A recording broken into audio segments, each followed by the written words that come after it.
Ok, bonjour. Voici la présentation de la République du Congo.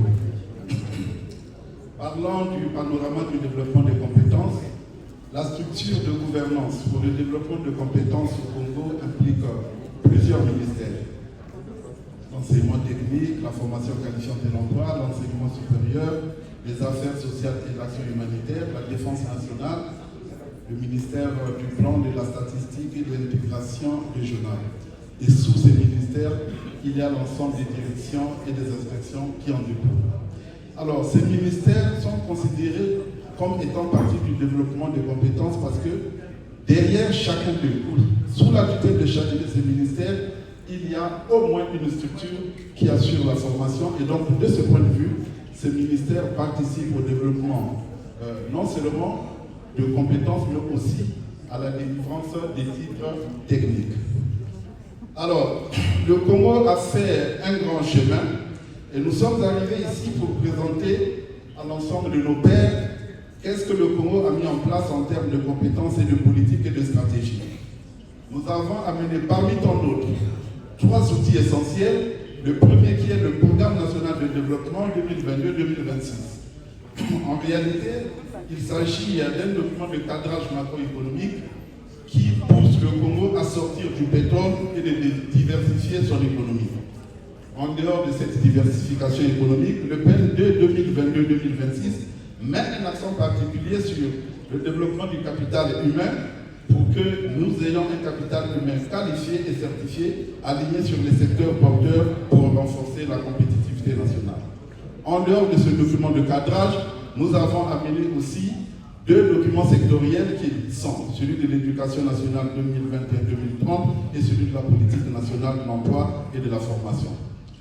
Les temps qui nous est imparti étant très limités, je voudrais humblement inviter chacun des membres ici à aller sur les moteurs de recherche et mettre chacun des 3 documents, vous en aurez plus de détails.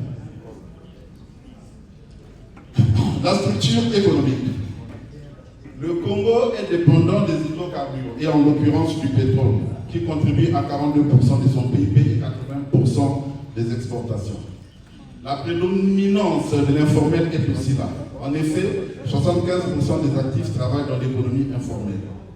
Le chômage national se situe autour de 21,8%, mais lorsqu'on essaie de réduire ce taux de chômage à la tranche d'âge entre 15 et 35%, ce taux de chômage tutoie les 27%.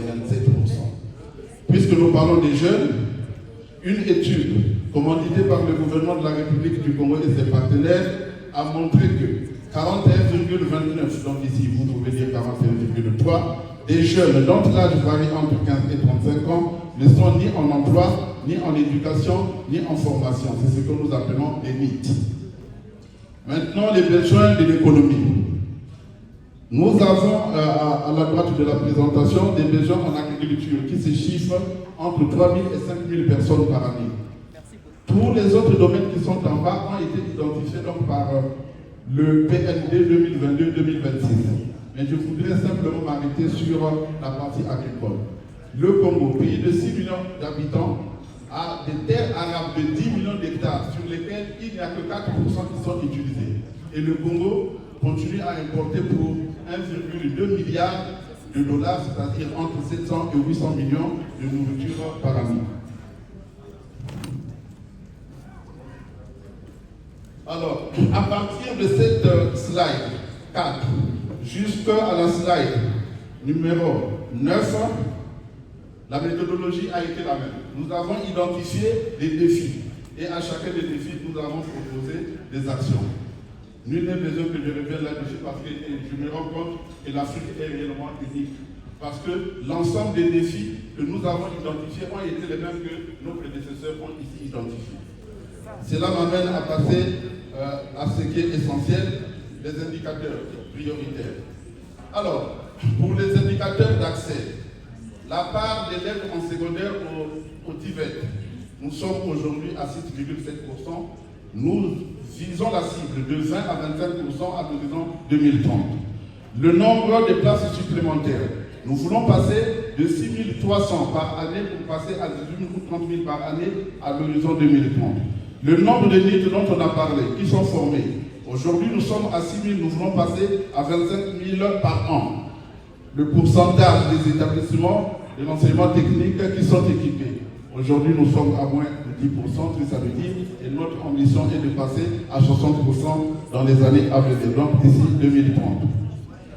Les indicateurs de qualité, le pourcentage des diplômés insérés dans les 12 mois suivant la formation, le pourcentage des diplômés travaillant dans leur domaine de formation, le pourcentage des formateurs certifiés selon le référentiel national, le pourcentage des formateurs ayant suivi une formation continue annuelle et les disponibilités des plateaux techniques.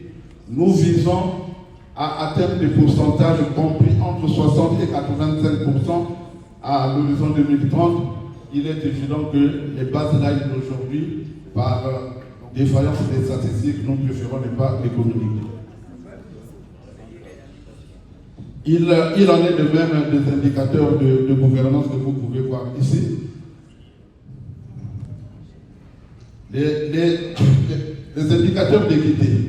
La part des filles dans les TVET, la part des jeunes vulnérables et ruraux accédant à l'enseignement technique, le pourcentage de programmes intégrant des modules pro-genre et inclusion, l'accès des personnes vivant avec handicap et des minorités. Là aussi, nous sommes en train de viser entre 35 et 70%, sachant que les statistiques sont soit insuffisantes, soit estimées. Alors, nous allons terminer ici par le budget, une tentative de budget. Nous avons présenté ici 3 scénarios qui partent de 40 millions, 45 millions, 50 millions et plus, parce que c'est comme ça qu'il faut lire. Et donc, nos taux de répartition sont selon les modalités ou selon les taux que nous pouvons avoir. Je voudrais donc m'arrêter par ici, le document étant disponible. Je vous remercie.